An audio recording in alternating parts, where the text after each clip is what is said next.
Hey everyone, so it's a different kind of coffee with Eddie these days. We are going ahead and trying to just be careful on how we take care of each other and ourselves by using social distancing and, just taking some extra precautions. I'm using a mask and gloves when I go out these days. And, with the kind of leadership that our community has seen from our governor and our mayor and our school superintendent, I've been really impressed with the precautions that they've taken to protect our community and our kids. So today our special guest is Mayor Rich Carr. And Rich, man, oh man, this has had to be probably one of the roughest 30 days you've ever experienced in this position, huh?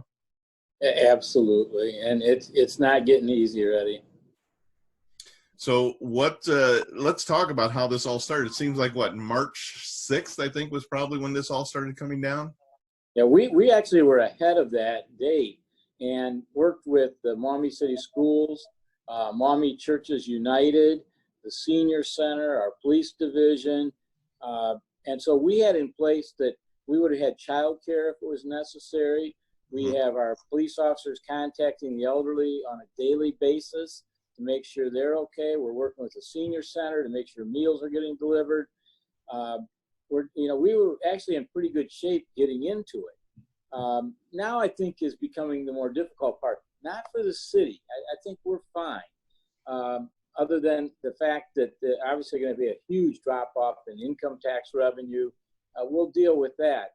What my concern is, we have more and more residents in our community losing their jobs every day.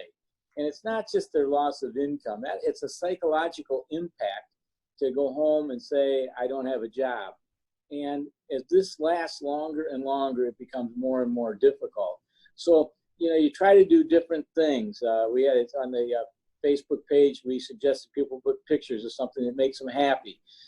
We have to start addressing psychological issues as well as, meeting needs. It's maybe not the city's job to meet psychological issues, but it is. We're all in this together.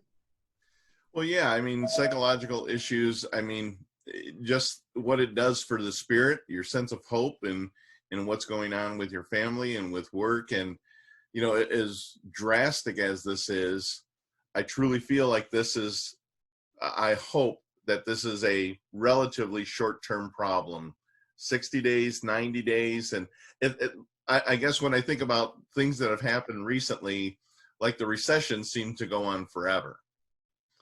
And I don't feel like this is one of those things. It seems like they've gotten pretty aggressive in trying to find ways to cure the problem, to test for the problem. And man, I certainly hope that it doesn't go longer than our summer, because you're right, that definitely is going to start wearing on people. Yeah, it's going to wear on them now. We're at the point where people without paychecks, they're not going to get their full income on unemployment. They're basically stuck in their homes. Not that you're stuck, but that's probably not a good choice of words, but you're in your home so much. Right.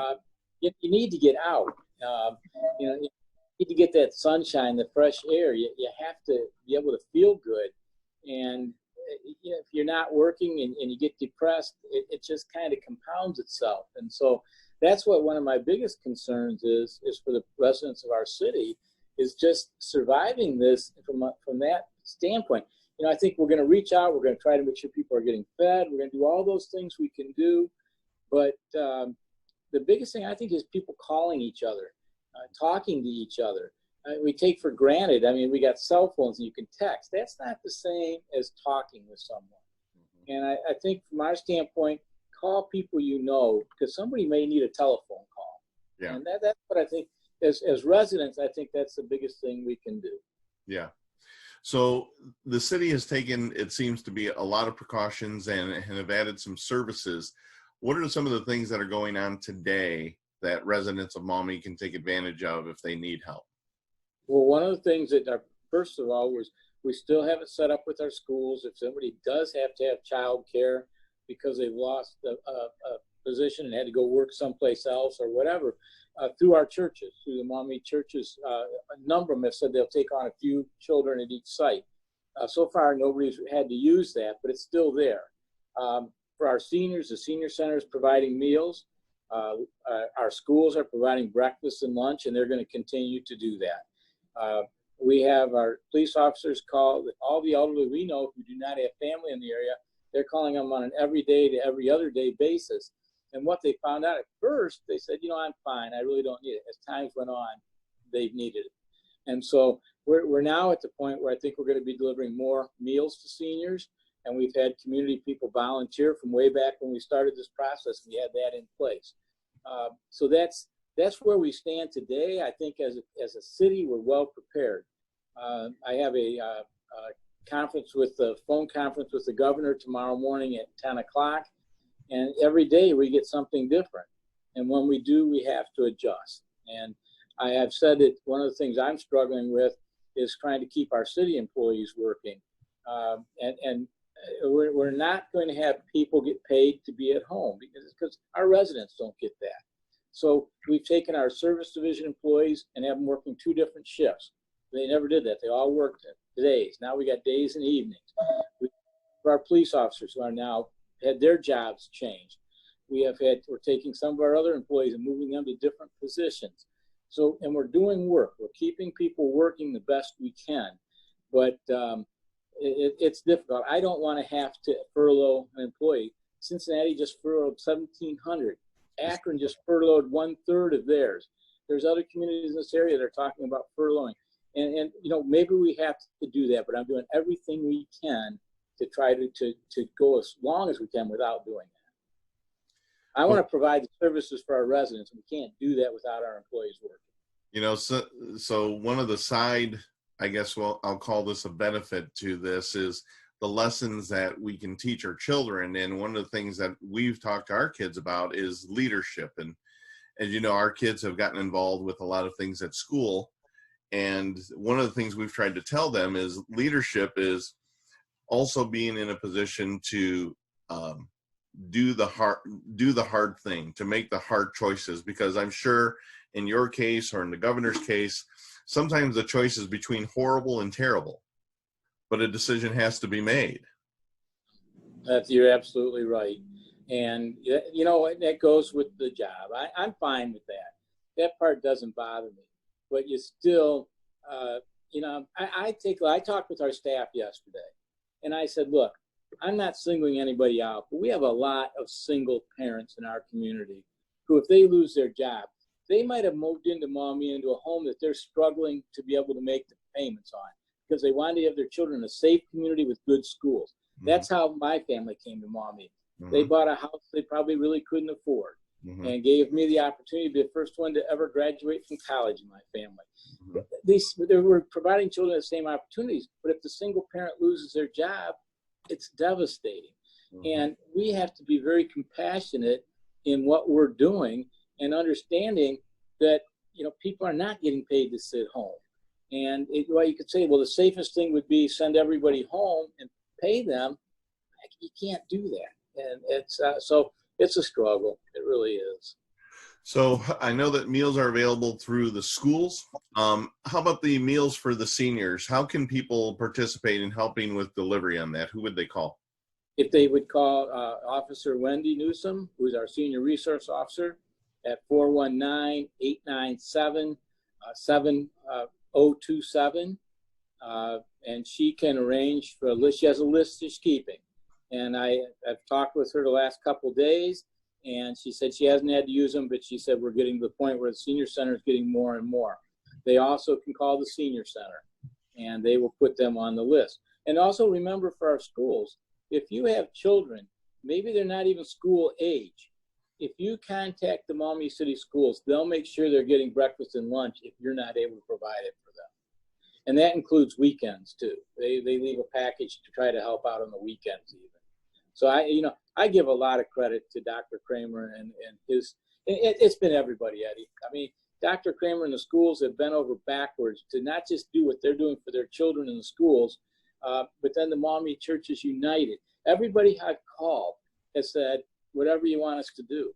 And that's what's great about Maumee. That's kind of the attitude that people have. And I see people who are saying to others, if you know somebody that doesn't have food, let me know. I'll go buy it. And I've seen several people who have volunteered to do that to try to help. And I think that speaks a lot about our city. Yeah, I agree. I've seen a couple of Facebook posts where somebody had said, "Hey, don't be embarrassed. If you need help, private message me and we can help." Yeah. Coming And that's off the thing. That's it. Don't be embarrassed. You can't be embarrassed. I mean, if you're in difficult times, there are people that can help, and they will. Well, and it makes me kind of think back to just a few days ago when we were at the Hometown Heroes Awards banquet, and how our community came together to celebrate the people that have really stood out and have just done wonderful things for our community. And I see that happening, over the past 30 days with the start of this, and people stepping up and doing their best to be able to help each other out. And, it's just wonderful to see. And I hope other communities are experiencing the same things in Northwest Ohio, but to see it firsthand here is really cool. Yeah, it is. But it's not surprising, is it? No, not at all. So anything that you can tell me about the future now that he's extended the social distancing to May 1st? Anything else that you want to get a message out to? Well, I'm encouraging our residents to support their local businesses. These are the ones that's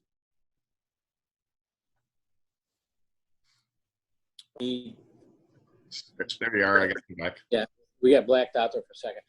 These local businesses are the ones who support our community every day. They're the ones we always ask, can you give us assistance? They help with the boosters. That support our local businesses right now if you can. Going forward, if there's people that are going to need assistance, if they contact, the businesses can contact the Toledo Chamber of Commerce. They're extremely helpful in how to apply for benefits. If people don't know what to do, if they call the city offices, my number is 419-897-7103. We will try to direct them to get the assistance they need. Well, that's fantastic. I appreciate everything that you and everyone else at the city has done for us. Dr. Kramer and his staff and all of the teachers, everybody is going above and beyond. And, I can't thank you enough. And I know that everyone in the community appreciates all the hard work and long hours you guys are putting in. Thank you for taking the time to meet with me today. Thank you, Eddie. And I appreciate all you do for the city. Take care.